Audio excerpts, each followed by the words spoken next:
You know, I'm asked a lot, because of my last name, if I were related to John Dillinger. And the answer is yes. And we've had a lot of humor with that over the years, with me being on one side of the podium, him on the other. But one thing I'll never forget, that my grandfather, which was his first cousin, in telling stories about John, because he grew up with John, the system failed John Dillinger very, very badly when he was young.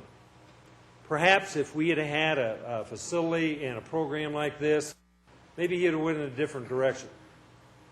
And that's the reason we feel that what we have created here is so important.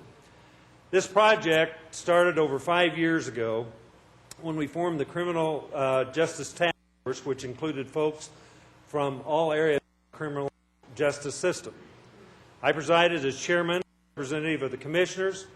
From the Sheriff's Department, Sheriff Doug Carter and Captain Dan Stevens, our head of our probation, Madonna Roush, our Community Corrections Director, Ralph Watson, Victim Assistance, Beth Galehausen, County Counselors Judy Levine and Meredith Carter, our prosecutor, Sonia Learkamp, judges Rick Campbell and Steve Nation, and from the public, Rick Vandeweiler.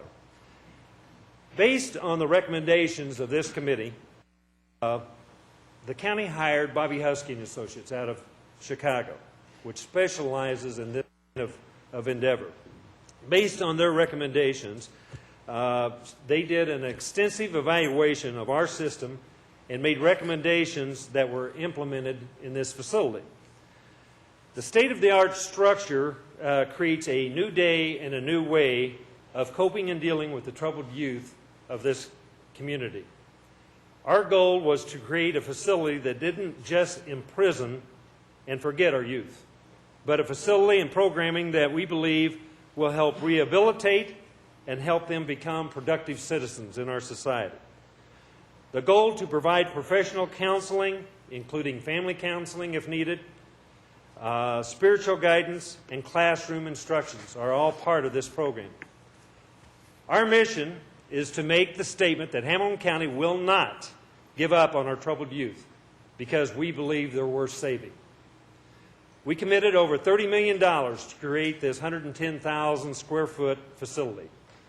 Former Sheriff Dan Stevens provided invaluable leadership in introducing the project to various officials and shepherding it through the process from planning to financing, construction, and ultimate completion.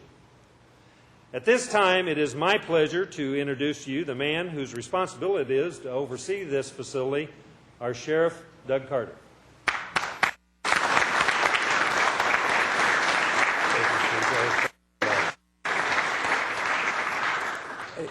I hope that as you've arrived here today, you realize that there is a significant paradigm shift occurring here in Hamilton County, particularly in the way we deal with and manage those youthful offenders.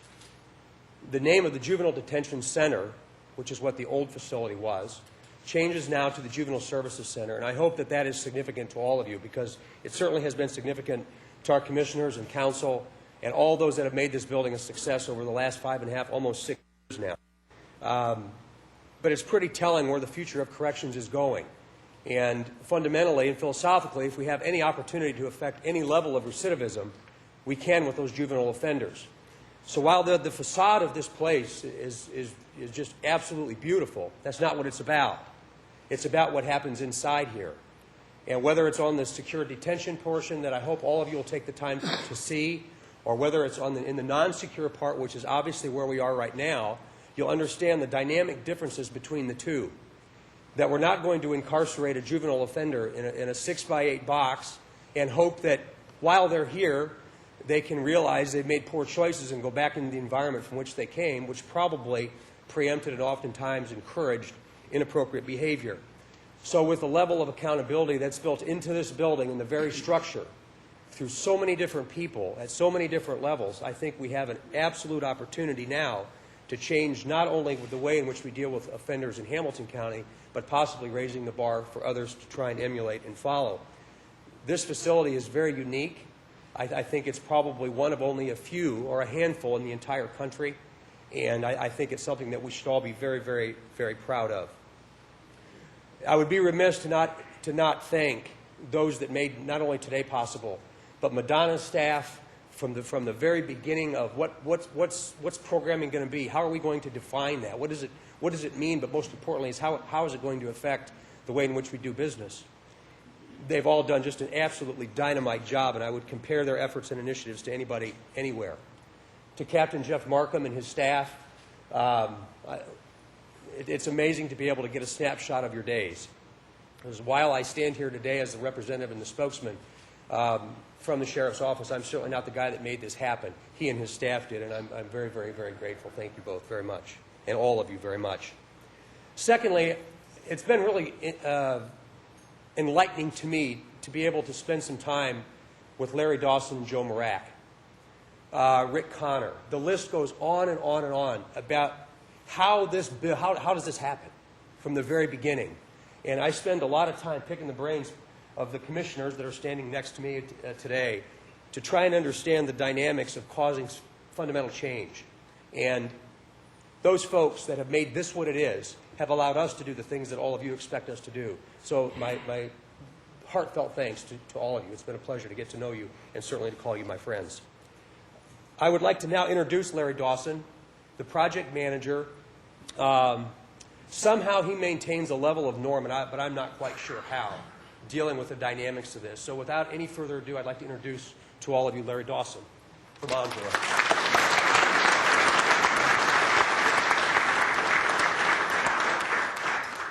Thank you, Sheriff. From our standpoint at Envoy, and I'd like the Envoy representatives and owners who are here to hold up your hands so people can see who you are. We have had the good fortune of working in this environment with these commissioners and this council for a number of years, and when people see a facility like this, it's like it just happened. No one quite remembers how it happened or all the meetings and the travels and all, but now we're beginning to see the results of all the hours of planning. And that was all accomplished by an extreme amount of cooperation and challenges and negotiations between commissioners and the council, trying to satisfy the need, at the same time trying to bring into balance the budgetary restraints that the council needs to put on things and has put on things to make sure we get a project that satisfies the needs, that works for the county and works within the budget. The design team that was picked by the councilors for this project was not an easy process. There were many great applicants, and the commissioners wanted to work with Hamilton County people, so they've chose 3 firms to deal with. Representing RQAW, Joe Marac. Joe has led this process from the very beginning and managed the design from the criminal justice standpoint and is a leader in that industry. Mr. Rick Connor from ACE, American Consulting Engineers. Rick's firm with his staff have been a major contributor to that process of design all the way through from the very beginning. And the site we're standing on right now, if any of you are familiar and can think back 3 years ago, this was a hole. And that's all it was. Now the hole is on the other side of 37 with water in it, and we have that dirt here, and we have a nice flat piece of ground to build on. The firm that helped in that design was Kripe, and Kripe is led by Bruce Breeden, and I don't know if Bruce is here. I haven't seen him yet today. But that design team put all of this building on paper, thought through the entire concept, and from our standpoint, I would just simply like to recognize John Barbie, who John has led this site, and Rick Irvin and Norm Montgomery on the site, managing all the different contractors throughout the process. And if you can imagine, with a $28.5 million construction budget, there were a lot of people involved with it. The major contractors were Weigard Construction, Construction Services, Crown Core, TPE Mechanical, and James Babcock Electrical. And anytime you do a project like this, it's an enormous undertaking for everyone that's associated with it. But in a project like this, there could have been 900 hands involved with getting this project put together and building it today. So we appreciate all of them. We appreciate the commissioners and all that you've done. We also are dependent on the financial men here for figuring out where the money comes from, and to the council for allowing a project to go, because the need was established, the options were there, and the council and the commissioners decided we couldn't waste any money. We needed to stay here on this site for an extended period of time, and we believe we can stay on this site for 30 to 50 years into the future without wasting any of the buildings and keeping everything on a central campus. So we'd like to thank everybody that allowed us to work on the project, especially Dan Stevens, who has been our boss throughout this, Jeff Markham, who has resided inside this building or close to it throughout construction, and the sheriff for allowing us to be a part of this. Thank you.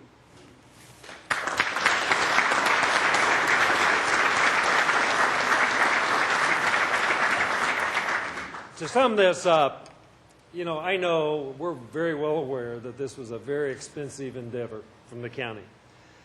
However, Hamilton County spends over $1 million a year annually on our juveniles to send them to programming facilities like White's Institute. Much of that money will be saved with the facility, hopefully, because we can keep some of those kids here and do the same thing in our own facility as sending them away. In addition, we have extra space now we've built for the future.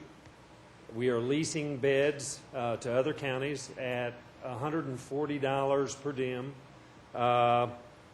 that to counties that don't have facilities like this but have the need to incarcerate or have programming for their youth. So we're looking for a pretty decent sized revenue flow from that. Hopefully will soften some of the impact it's had on the county.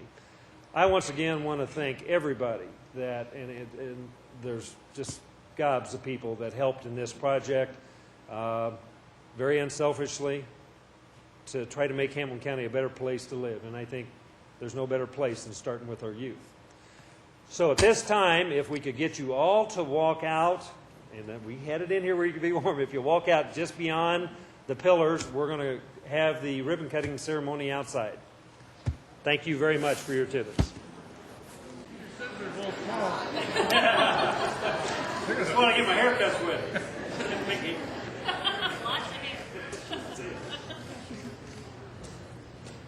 Okay, with this, we dedicate this building. Ready?